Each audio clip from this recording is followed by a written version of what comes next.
성경을 해석하는 원리가 원칙이 있습니다. 그 중에 대표적인 것이 하나가 뭐냐면 성경을 해석하는 원칙은 성경은 성경으로 해석하게 한다는 것입니다. 그러므로 성경은 다 서로 구절들이 딱딱 맞습니다. 성경 어떤 부분을 해석했는데 해석한 내용이 다른 부분에서 다른 성경에서 그것이 뒷받침이 되어야 됩니다.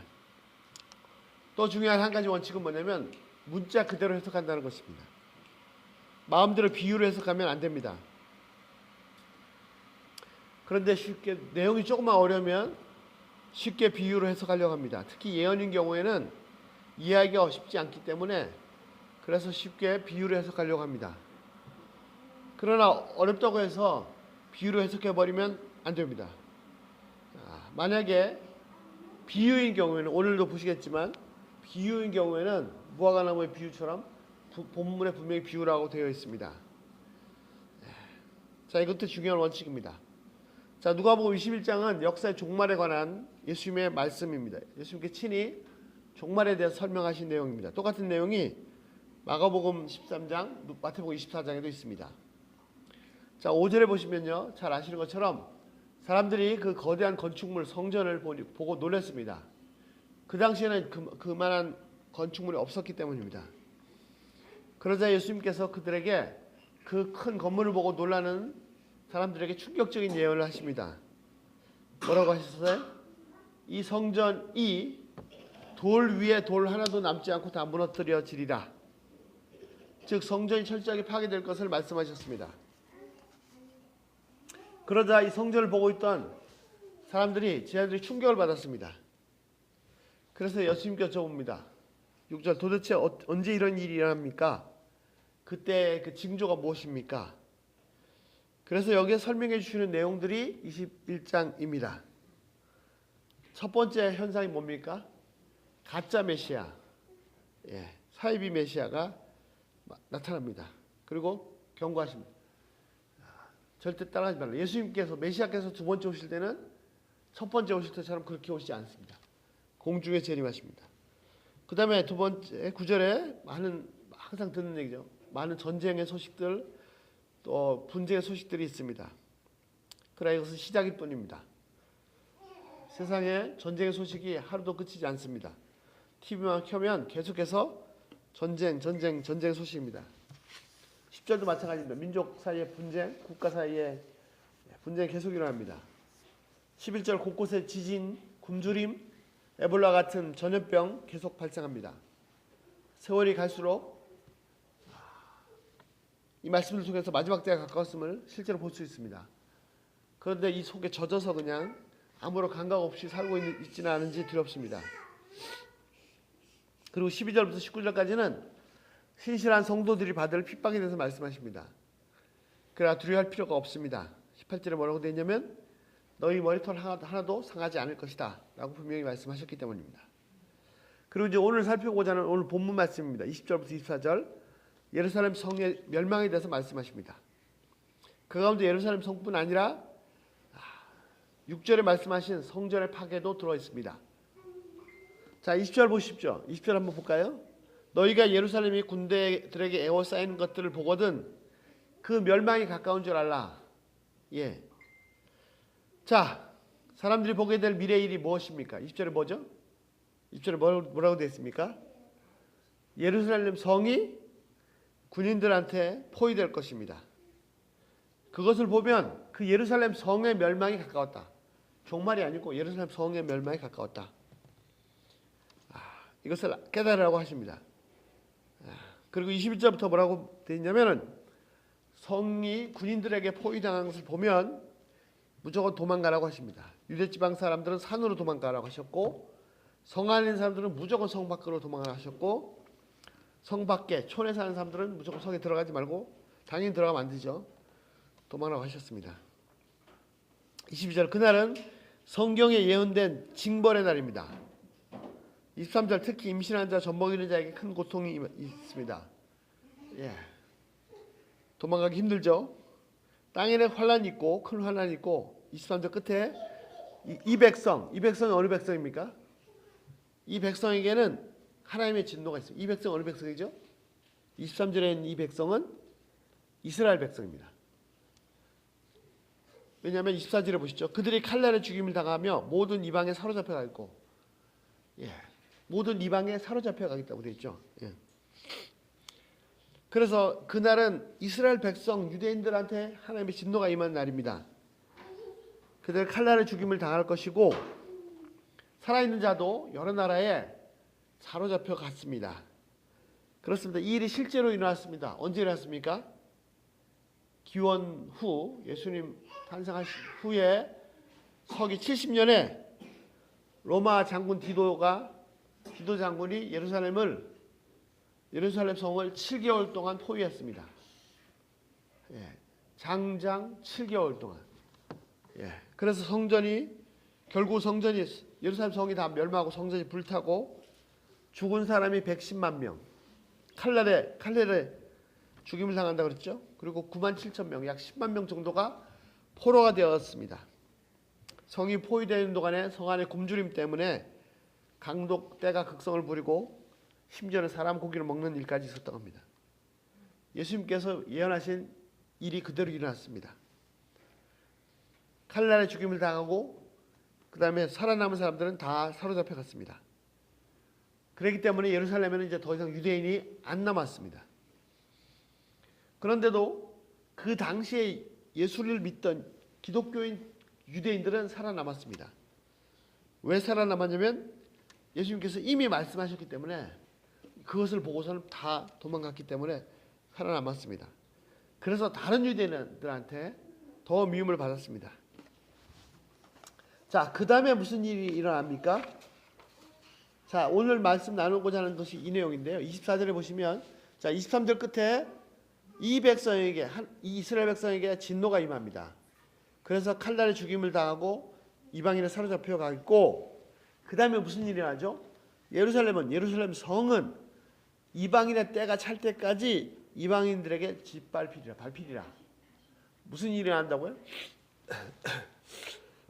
정리하면 이렇습니다. 예루살렘 성이 군인들한테 포위를 당합니다. 그리고 결국 예루살렘 성이 다 망하고 성전도 다 불타버립니다. 그래서 유대인들은 다 죽임을 당하고 잡혀갑니다. 유대인들이 안 남습니다. 그 다음 어떻게 되죠? 그 성은, 예루살렘 도시는 이방인들에게 밟힙니다. 이방인들이 그 성을 밟고 삽니다. 언제까지요? 이방인의 때가 찰 때까지. 여기까지 이해가 되셨나요? 참고로 사도 바울은 로마서 11장 25절에서 뭐라고 했냐면, 이 신비는 이방인의 충만한 수가 들어오기까지 이스라엘은 더러는 우둔하게 된 것이라 했습니다. 자, 로마서 11장의 말씀은 뭐죠? 하나님께서 이방인들에게 복음을 전하셔가지고 나중에 유대인들도 시기해서 유대인들조차도 다시 돌아오게 하십니다. 언제까지? 이방인의 수가, 충만한 수가 들어올까지. 자, 그러면 이방인의 때는 무엇입니까? 이방인의 때가 끝날 때까지, 이방인의 때가 찰 때까지 예루살렘이 밟힌다. 이방인들한테 밟힌다고 했어요. 유대인들한테 밟히는 게 아니라. 자, 여기서 때는 카이로스입니다. 카이로스. 보통 때로 시간을 말하는 것은 크로노스인데, 그냥 시간 쭉쭉 하는 크로노스인데, 카이로스는 어떤 거냐면 주제가 있는, 한 시기를 말합니다. 어떤 주제가 있는. 그래서 이 말씀은 이방인의 때다. 이방인들의 카이로스다. 이런 말이죠. 유대인의 때가 아니고, 이방인의 때란 말은 성경 대조해서 유대인의 때가 아니라 이방인의 때라는 말씀이죠. 즉 예루살렘은 그동안 유대인들이 살았습니다.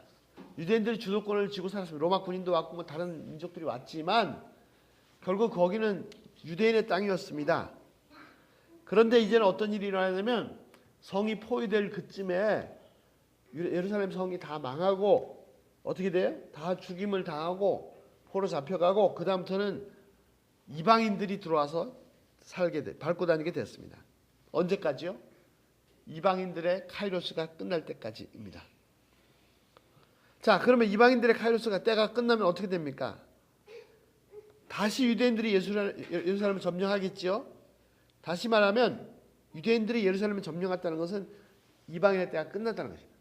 만약에 그 예루살렘이 다시 유대인의 손에 들어갔다는 것은 뭐냐면 이방인의 때가 끝났다는 것이죠. 물론 무자로 이렇게 몇 월 며칠 딱 이방인 때, 유대인 때 이렇게 되지는 않습니다. 이렇게 중첩됩니다.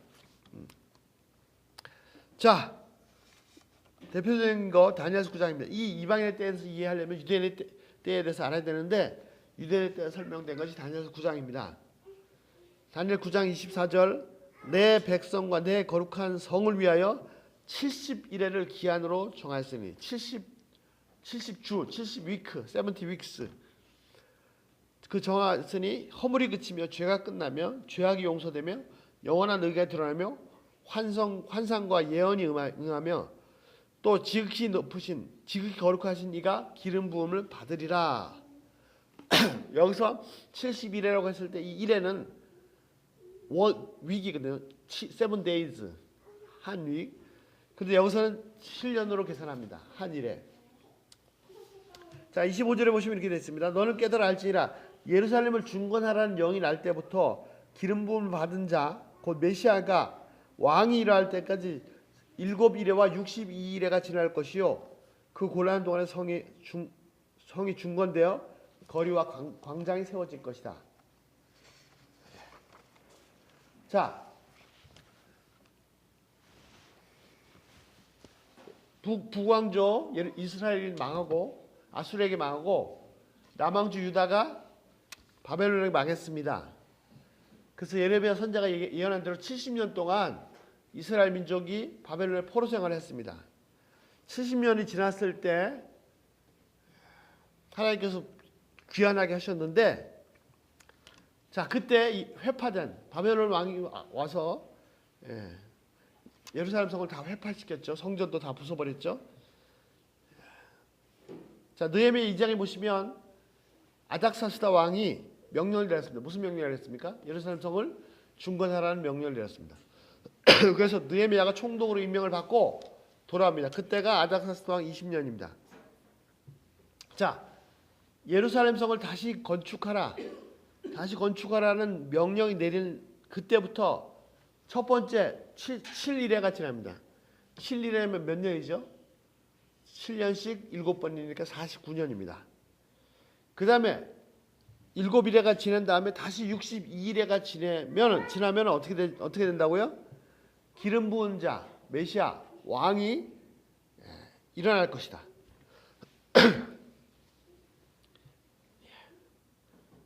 자, 처음 7일에 예루살렘 성을 중건하라고 하고 49년 후에 무슨 일이 일어났습니까?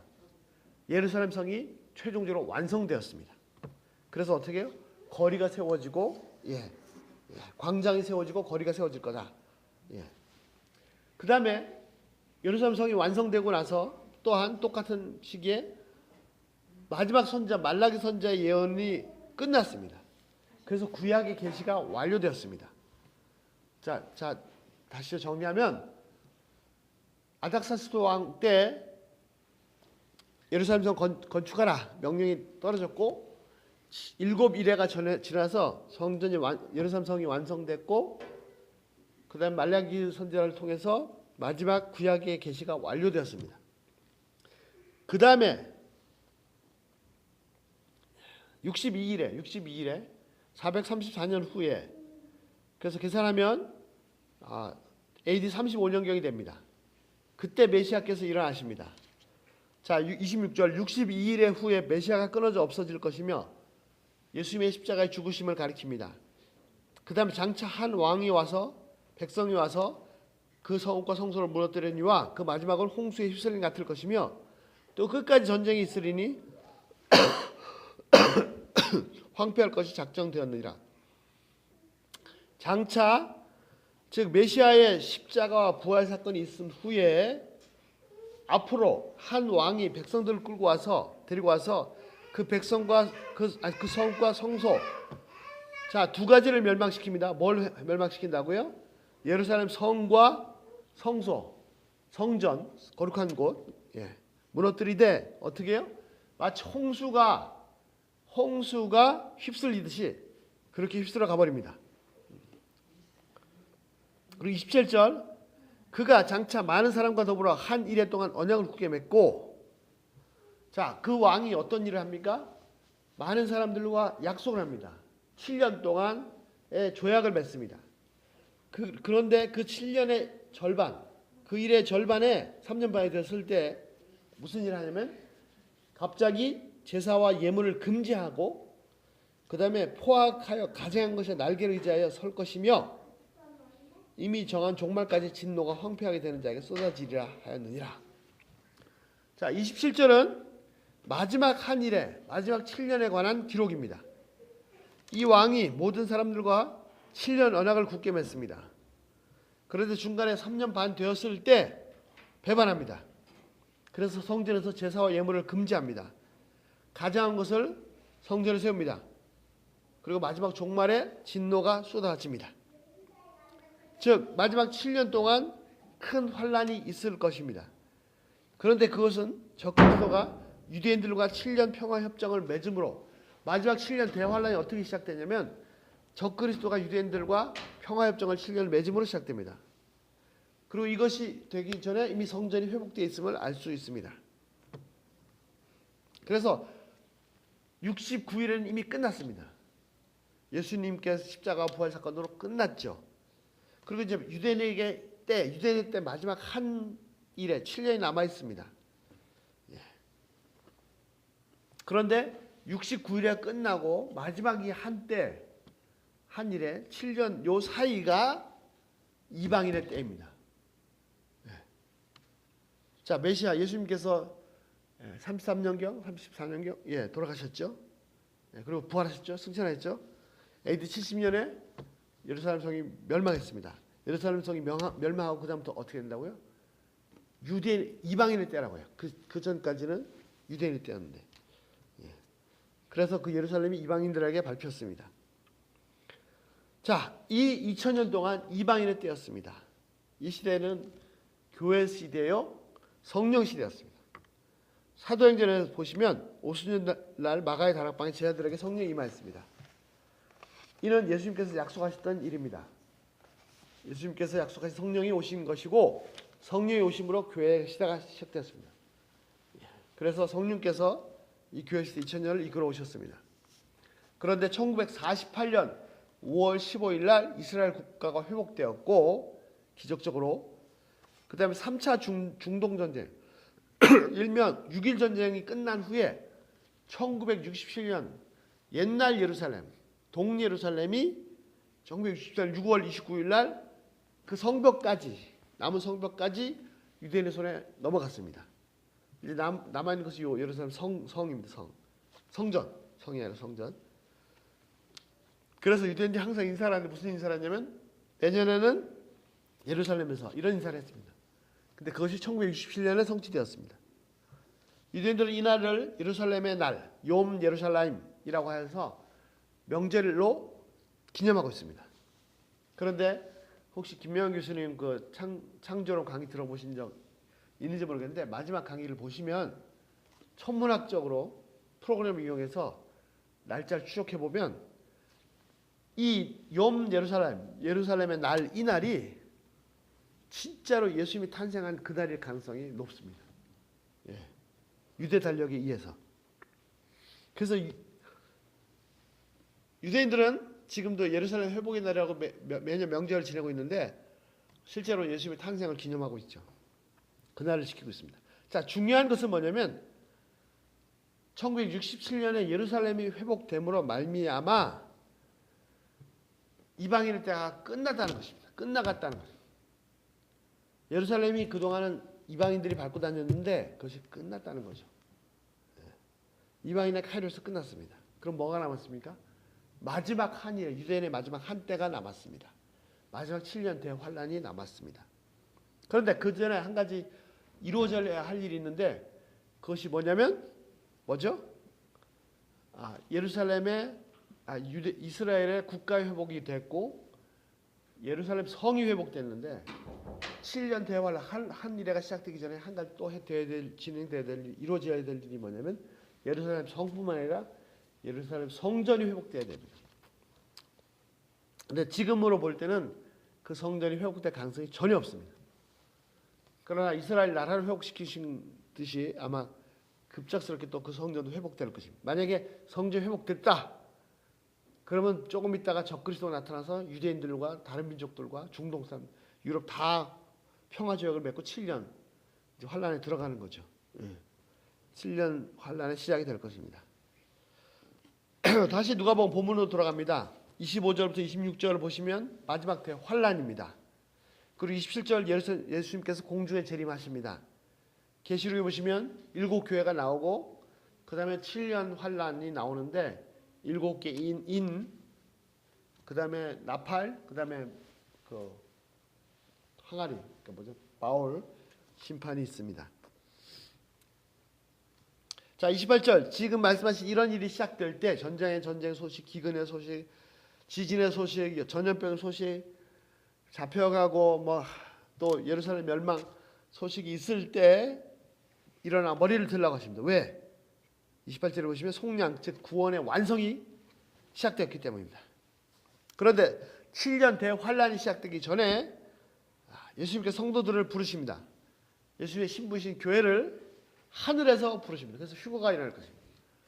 휴거가 일어나고 성령께서 이 세상에서 떠나시고 교회 시대 끝나고 이제 유대인의 마지막 때 7년 환란이 시작되고 7년 안에 끝나면 예수님께서 이제 지상에 재림하실 것입니다. 그리고 천년 왕국이 시작됩니다. 자, 이제 성전 회복만 남았습니다. 역사의 종말이 정말 가까워집니다. 진짜 끝날 때가 됐습니다. 어떻게 보면 우리가 이렇게 편안하게 그냥 일상적으로 하루하루 살고 있다는 이것이 너무 아니랄 수도 있습니다. 예수님께서 무화과 나무를 비유로 말씀하셨죠. 여기도 보시면 이에 비유와의 일이 돼. 지금까지 말한 것은 비유다 라고 분명히 되어 있습니다.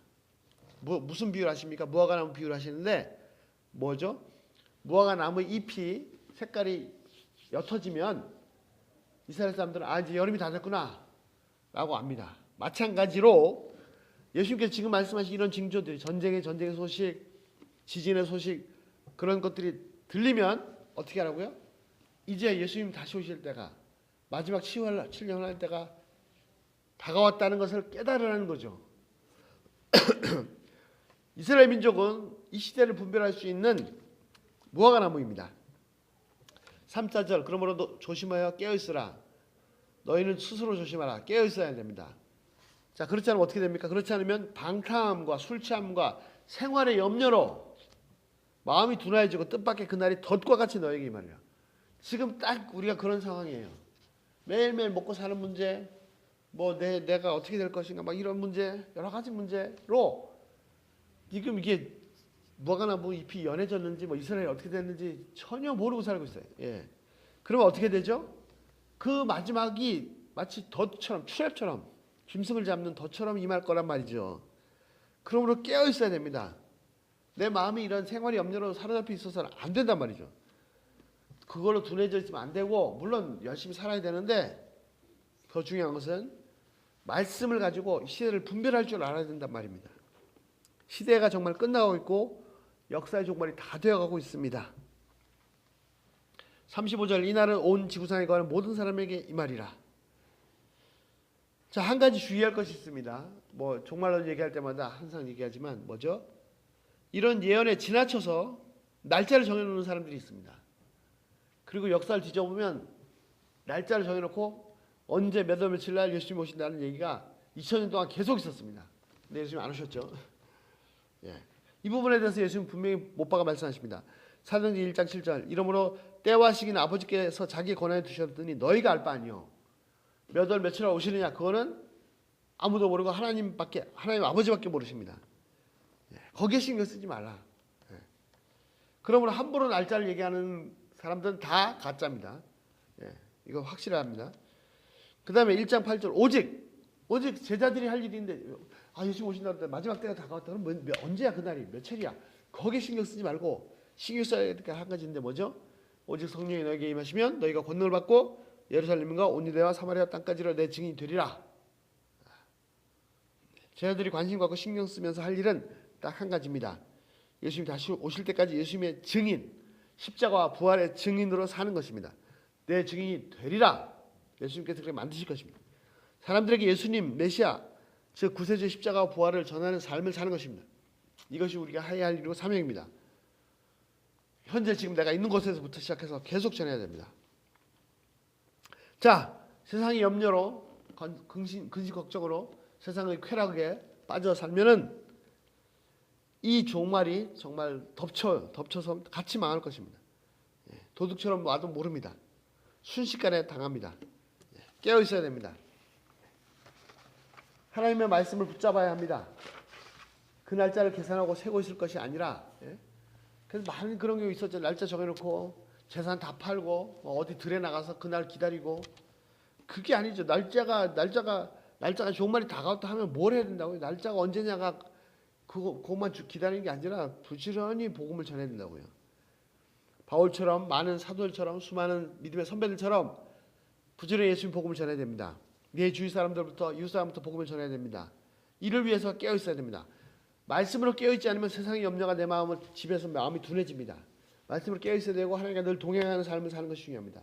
이를 위해서 모이기를 힘쓰고 예배드리고 말씀 나누고 또 깨어고 기도하고 성령 충만한 말씀을 충만해서 그런 삶을 사는 것입니다. 이 똑같은 사건을 마태하고 마가복음에 똑같이 말씀하시면서 마태와 마가복음에는 한 종의 비유가 있습니다. 충성된 종에 대해서 비유하시는데 이렇게 말씀하십니다. 마태복음 24장 44절. 그러므로 너희도 준비하고 있으라. 생각하지 않을 때 인자가 오시리라. 전혀 예상할 수 없을 때 예수님께서 공중에서부터 지상으로 다시 재림하십니다. 자, 45절. 충성되고 지혜로운 종이 되어 주인에게 그 집사람들을 맡아 때를 따라 양식을 나눠주자가 누구냐? 주인이 올 때 그 종이 이렇게 하는 것을 보면 그 종이 복이 있을 때다. 어떤 종이 복이 있다고요? 자, 주인께서 다시 오십니다. 언제 오실지 몰라요.